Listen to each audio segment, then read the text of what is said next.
Hai, selamat pagi Braders. Perkenalkan, saya Dahna Marta, Technical Analyst BRI DS. Pagi ini saya akan mengulas saham mentari terupdate 25 Mei 2021.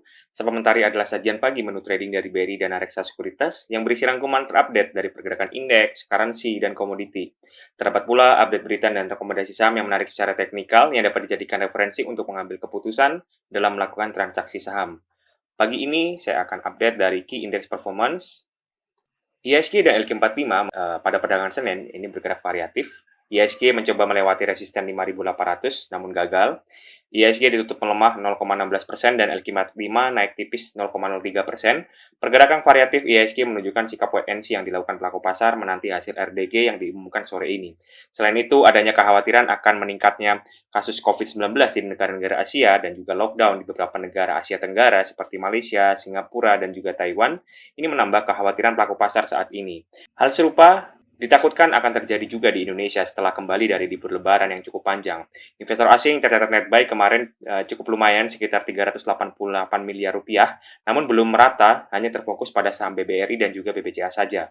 Sehingga hal ini belum terlihat gairah asing untuk mengakumulasi saham-saham unggulan kita, dan hal ini masih menjadi sebuah kekhawatiran tersendiri bagi pelaku pasar. Sementara itu, bursa saham Amerika Serikat pada Senin ini mengalami rebound. Dow Jones ditutup menguat 0,54%, S&P dan Nasdaq ditutup di sekitar 1%. Hal ini dipicu dari turunnya imbal hasil obligasi akibat kebijakan The Fed yang masih akomodatif, dan angka infeksi COVID-19 pada sepekan terakhir ini tercatat 26.000 kasus atau terendah sejak Juni 2020. Hal ini juga memicu optimisme akan pembukaan ekonomi yang segera dimulai. Sementara di satu sisi, masih terdapat resiko kebijakan moneter yang cenderung ketat jika pertumbuhan ekonomi mulai membaik. Isu tapering dalam nota rapat April The Fed ini bisa dipertimbangkan untuk dipilih jika ekonomi terindikasi pulih dengan cepat. Lalu indeks Edo menguat 0,48%, indeks VIX menurun dan bergerak di bawah level 20. Hal ini menunjukkan kekhawatiran pelaku pasar ini mulai mereda. Indeks DXY kembali melemah setelah 2 hari menguat, dan hal ini berpotensi memberikan sentimen positif terhadap pergerakan mata uang utama dunia, termasuk juga rupiah. Bursa saham ASEAN dan regional ditutup variatif kemarin. Hang Seng melemah tipis, sementara Shanghai menguat. Hal ini masih dipicu dari perkembangan kasus COVID-19 di sejumlah negara Asia yang masih tinggi, dan juga pembatasan di beberapa negara, sehingga pelaku pasar masih cenderung berhati-hati. Lalu update currency and bond yield, USD ADR menguat tipis, selanjutnya yaitu Treasury kita menguat, dan US 10 year kembali melemah akibat penerapan kebijakan moneter The Fed yang masih akomodatif dengan melakukan pembelian obligasi. G3 currency rata-rata menguat sehingga dolar melemah terhadap 7 mata uang utama, dan hal ini sejalan dengan pelemahan indeks dolar tadi. Lalu update hard and soft commodity, komoditas metal mengalami rebound semalam yang cukup signifikan setelah beberapa hari kemarin melemah akibat Komisi Pembangunan dan Reformasi Nasional Cina ini mendesak perusahaan untuk mengekang harga logam yang naik tidak masuk akal dan tidak menaikkan harga jualnya, sehingga ini menekan beberapa harga komoditas metal pada belakangan ini. Nikel, koper, dan silver menguat cukup signifikan, sementara gold dan timah ini melemah tipis. Batu bara kembali menguat cukup signifikan setelah break $100 akibat minimnya pasokan di Cina, sehingga berpotensi mempengaruhi pergerakan emiten batu bara pada hari ini. CPO masih dalam koreksi, oil WTI dan Brent ini melanjutkan technical rebound yang cukup kuat akibat pemulihan ekonomi di US, sehingga hal ini berpotensi memberikan katalis positif terhadap pergerakan emiten oil. Lalu update dari tim Equity Research, di sini ada Towers. Ada Towers. Industri tower mendapatkan keuntungan pada 2020 dari percepatan tren digital yang dipengaruhi adanya lockdown dan fenomena WFH dan SFH, dan juga digitalisasi progres bisnis yang mampu meningkatkan data traffic hingga 50% secara year on year. Saat ini sektor ini sedang dalam proses konsolidasi terlebih dengan adanya Omnibus Law yang memungkinkan investor asing untuk turut serta dalam proyek investasi. 3 pemain besar, yakni Tower, PBIG, dan juga Mitratel, telah memiliki 78% dari total menara dengan kontrak jangka panjang, sehingga pertumbuhan dari recurring income ini telah terjamin. Kami berasumsi kompetisi harga masih akan tetap rasional dan setiap provider fokus pada profitabilitas dan jangkauan mereka masing-masing. Lalu update dari Telco, kinerja kuartal 1 2021 membawa potensi besar untuk merubah laporan keuangan menjadi menguntungkan dan membuat ISAT memiliki posisi lebih baik pada saat negosiasi M&A dengan Hatch3. Sementara kinerja kuartal 1 2021 XL menunjukkan adanya pelemahan akibat turunnya pendapatan dan EBITDA dampak dari adanya kompetisi pasar yang memaksa telco provider ini banyak menawarkan produk unlimited data plans. Telkomsel sendiri berencana untuk meluncurkan layanan 5G secara selektif, akibatnya kompetitor perlu bersiap-siap memberikan layanan yang serupa bagi konsumer. Kami melihat akan ada perbaikan pola perilaku konsumen pada pasca pandemi 2020, kompetisi antar provider yang lebih rasional dan kondisi yang lebih mendukung di semester 2 2021.